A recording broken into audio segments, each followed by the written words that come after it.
एक दीवार ऐसी भी है जो सदियों से अमीरी और गरीबी के बीच दिखाई देती है।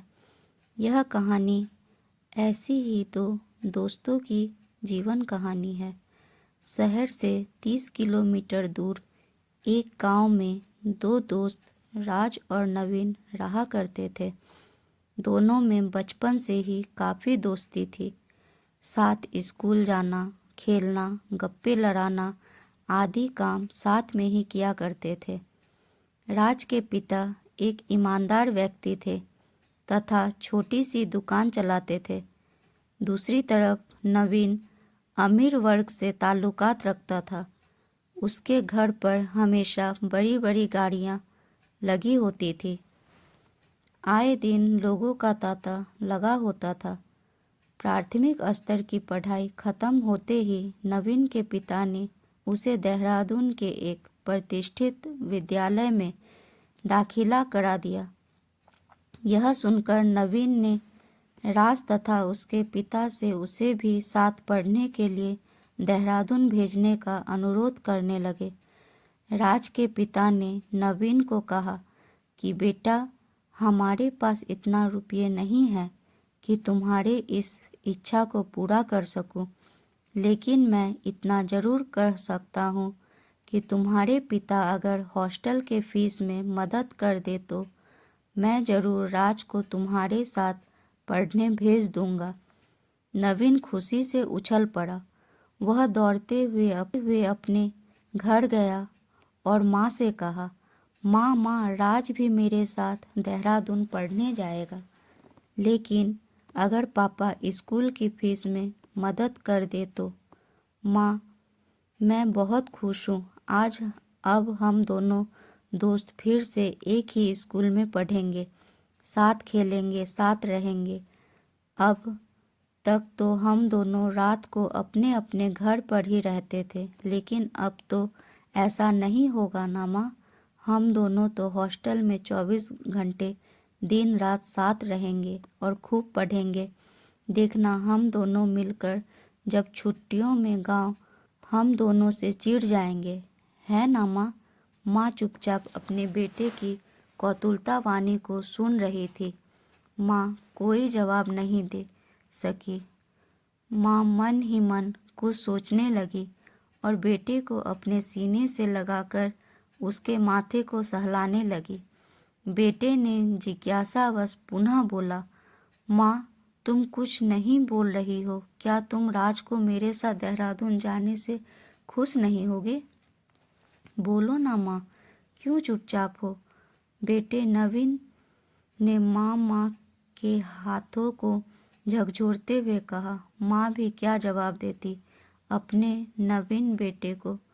नवीन को इस उम्र में उसके पिता के कार्यकलापों और अमीरी की शानो शौकत के बारे में क्या पता था। माँ को तो सिर्फ यह पता था कि राज एक गरीब लड़का है। उससे नवीन की दोस्ती हमेशा उसके पिता को कांटों की तरह चुभती रहती है। पिता ने ही नवीन को राज से दूर करने तथा उससे दोस्ती नहीं रखने की यह चाल चली है। यह एक साजिश है, लेकिन इस बात को माँ कैसे अपने निश्चल मन भावन बेटे को बता पाती। माँ के आंखों में आंसू थे। नवीन ने माँ के उदासी भरी चेहरे को देखकर बोला, छोड़ो, तुम्हें अगर मेरी बात अच्छी नहीं लगती तो आप कभी राज के बारे में कुछ नहीं कहूँगा। माँ ने बात बदलते हुए कहा कि राज के पिता गरीब हैं, इतनी महंगी स्कूल में कैसे पढ़ा सकेंगे। नवीन ने तुरंत जवाब दिया, पापा महीने की फीस में मदद कर देंगे, बस इतनी सी ही तो बात है। हम दोनों साथ रहकर पढ़ना चाहते हैं। माँ, वह मेरा बहुत अच्छा दोस्त है। माँ ने कहा, यह जिद छोड़ दो बेटा, हो सकता है कि तुम्हारे पिता को यह बात अच्छी ना लगे। तुम तो जानते हो ना बेटा, तुम्हारे पिता गरीब लोगों से कितनी नफरत करते हैं। एक दिन की बात याद है ना बेटा, खेत में काम करने वाले गांव के मेहता जी को मजदूरी के पैसे देने के लिए कितने जुल्म किए गए थे। उसके सिर की दिए थे तुम्हारे पापा ने।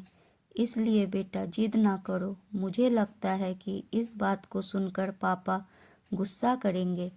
वह राज की मदद नहीं करेंगे, इसलिए जिद ना करो।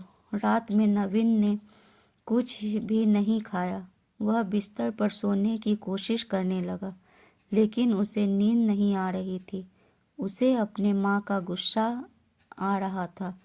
नवीन रह रहकर अपने दांतों को खटखटाता और गुस्से में तकिए को उठाकर पटक देता। बेटे नवीन की इस हरकत को उसकी माँ चुपचाप खड़ी खिड़की से देख रही थी तथा मन ही मन वह सोच रही थी कि अगर नवीन के साथ राज को पढ़ने नहीं भेजा जाएगा तो हो सकता है नवीन अपने आप को माफ़ न कर सके। माँ खिड़की के पास खड़ी खड़ी ही बेटे को लेकर एक डरावनी सपना खुली आंखों से देखने लगी। माँ बेटे की इस हरकत को देखकर काफ़ी डर गई। उसे शायद एहसास होने लगा था कि नवीन के पिता राज के दोस्ती से बेटे को अलग करना नवीन के भविष्य को, उसकी पढ़ाई को खराब ना कर दे। खुली आंखों के सामने अपने लाडले की बर्बादी के सपने को देखते हुए जोर से चिल्लाई, बेटा क्या हो गया तुम्हें? माँ की आवाज़ सुनकर कमरे से नवीन माँ की तरफ दौड़ा और माँ से लिपट गया। नवीन ने कहा, माँ पापा कहाँ हैं अभी?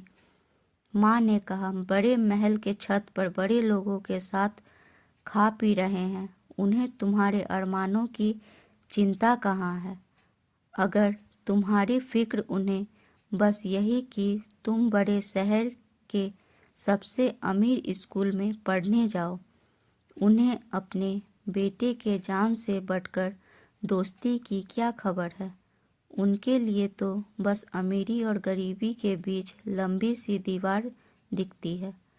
माँ को पता था कि नवीन को अकेले ही देहरादून जाना पड़ेगा, वह भी सुबह को ही। इसलिए माँ ने नवीन को समझा बुझाकर उसे सोने के लिए उसके माथे पर थपकियाँ देने लगी, लेकिन मन की अश्रुधाराएं निरंतर उसकी आंचल को भिगो रही थी। भोर होते ही पिता की कर्कश ध्वनि कानों पर पड़ते ही माँ ने नवीन को तैयार कर उसे विदा करने के लिए मुख्य द्वार पर गाड़ी के सामने खड़ी हो गई। नवीन माँ के पैर की ओर प्रणाम करने के लिए झुका कि ममता फूट पड़ी। वह सिर्फ इतना ही चुपके से बोल पाए कि बेटा मन लगाकर वहाँ पढ़ना, मैं तुम्हारे दोस्त का ख्याल रखूँगी, तुम्हारी दोस्ती सलामत रहेगी, मुझ पर भरोसा करो। बेटा चुपचाप गाड़ी पर बैठ गया, पिछली सीट पर अकेले। गाड़ी की रफ्तार के साथ साथ नवीन के भोले मन मस्तिष्क में सिर्फ एक ही नाम राज का आ जा रहा था। भूली बिसरी बातें, पतंग की डोरें, लहलहाते खेतों में फसलों के बीच घंटों घंटों तितलियों के पीछे दौड़ना आदि बातें कैमरे की तरह सीन दिखाए जा रही थी। गाड़ी में कब उसे नींद आ गई, कैसे सफ़र पूरा हो गया, पता ही नहीं चला। पिता उसे हॉस्टल में छोड़कर उसी दिन घर चले गए। शुरुआत के दिन से ही नवीन को सारी सुख सुविधाओं के बीच वह अपने दोस्त राज की कमी को हर पल महसूस करता। समय बीतता जा रहा था। नवीन को पढ़ाई में रुचि धीरे धीरे कम होती जा रही थी।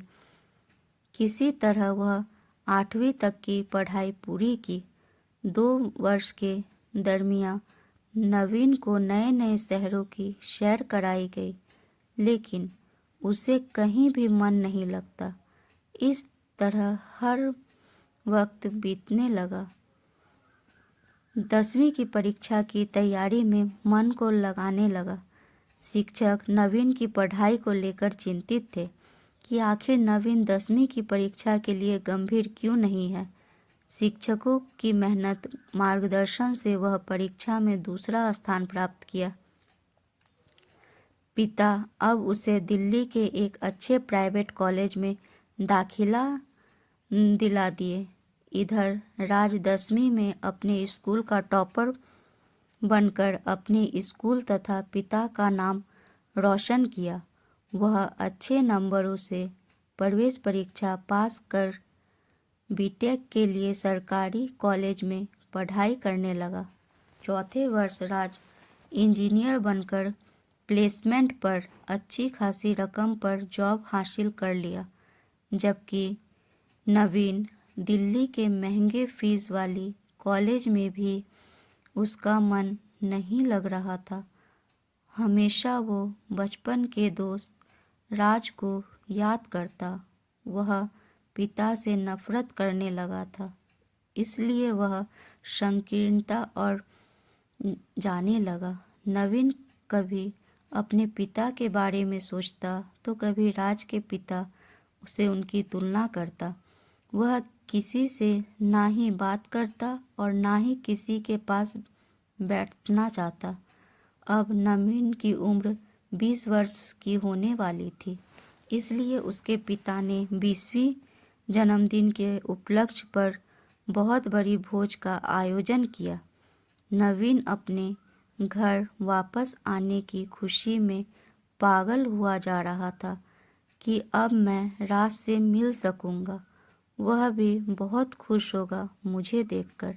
हम दोनों बहुत बातें करेंगे।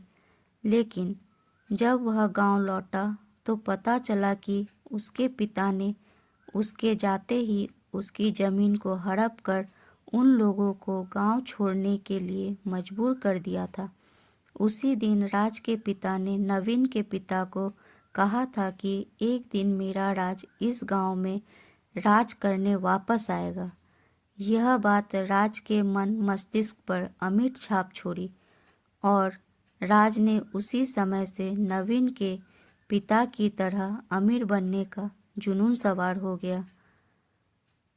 गरीबी में पलकर भी वह अपने माता पिता की छत्र छाया में इंजीनियर बनकर जॉब करके तथा बैंक की मदद से बड़ी कंपनी की स्थापना की। अब राज के पास किसी चीज़ की कमी नहीं थी। गांव के लोगों को कुशल बनाने के लिए ट्रेनिंग कराकर कंपनी में जॉब देने लगा। नवीन इस क्रूरता को सहन न कर सका। वह अपने पिता से बात करना छोड़ दिया। इधर नवीन के पिता बेटे की इस स्थिति को देखकर घबरा गए थे। नवीन भी काफ़ी बीमार रहने लगा। धीरे धीरे वह खेत की ज़मीनें भी बिकने लगी। कुछ वर्षों में ही नवीन के पिता की माली स्थिति गिरावट आने लगी। दूसरी तरफ राज गांव में प्रतिष्ठित होने लगा था। एक दिन राज ने अपनी गाड़ी से गांव के मुखिया से मिलने आया और कहा कि यहाँ मैं मक्के की फैक्ट्री खोलना चाहता हूँ ताकि यहाँ की महिलाएं भी काम कर सके। इस बात की जानकारी होते ही सभी गांव वाले काफ़ी खुश हो गए। राज गांव वालों के लिए मसीहा बन गया था। फैक्ट्री स्थापित भी हो गई। अब बारी थी कर्मचारियों और कुशल मजदूरों की। चयन की प्रक्रिया पूरी करने के लिए जब प्रतिभागियों को बुलाया जाने लगा तो उस समय नवीन भी पंक्ति में खड़ा था। जब उसकी बारी आई तो नवीन को देखते ही वह उसे पहचान गया। गार्ड को उसे एक दूसरे कमरे में बैठाने कहा। राज को और नवीन की वर्षों की यादें ताज़ा होने लगी, लेकिन नवीन चुपचाप राज को देखे जा रहा था। नवीन राज को अपने घर ले गया और अपनी माँ से मिलाया। नवीन की माँ ने राज को नवीन के जीवन से दूर करने की साजिश जो उसके पिता ने रची थी पूरी बातें दोनों के सामने रख दी तथा राज से बोले कि नवीन की इस स्थिति के जिम्मेदार स्वयं उसके पिता ही हैं, जो हमेशा गरीबों से नफरत करने वाले इंसान थे। ईश्वर ने आज उन्हें इस गरीबी के दलदल में ला खड़ा कर दिया है। ब्याज के रूप में नवीन को भी मानसिक रोगी बना दिया है। मैं अभागिन माँ सिर्फ राज का ख्याल रखने का वादा नवीन से किया था, इसलिए मैंने हमेशा ईश्वर से राज की खुशियाँ मांगती रही, क्योंकि मुझे पता था कि राज बड़ा होकर अमीर बन जाएगा तो वह मेरे बेटे नवीन की खुशियों को अवश्य लौटा देगा। इसी विश्वास के साथ माँ ने 10 वर्ष यूं ही बिता दी। नवीन के पिता के प्रताड़नाओं के बीच माँ की बातों को सुनकर राज ने कहा, नवीन, आज से तुम्हारी माँ सिर्फ तुम्हारी नहीं है, मेरी जन्मदात्री माँ से बढ़कर है। मेरी माँ ने मुझे जन्म दिया तो तुम्हारी माँ ने मेरे जीवन में खुशियाँ लाने के लिए अपने पुत्र की खुशियों का बलिदान दिया। मैं ऋणी हूँ तुम्हारी माँ की। राज ने नवीन की माँ के चरणों में प्रणाम किया और कहा, माँ, आपके बेटे नवीन और मेरी दोस्ती हमेशा हमेशा के लिए सलामत रहेगी।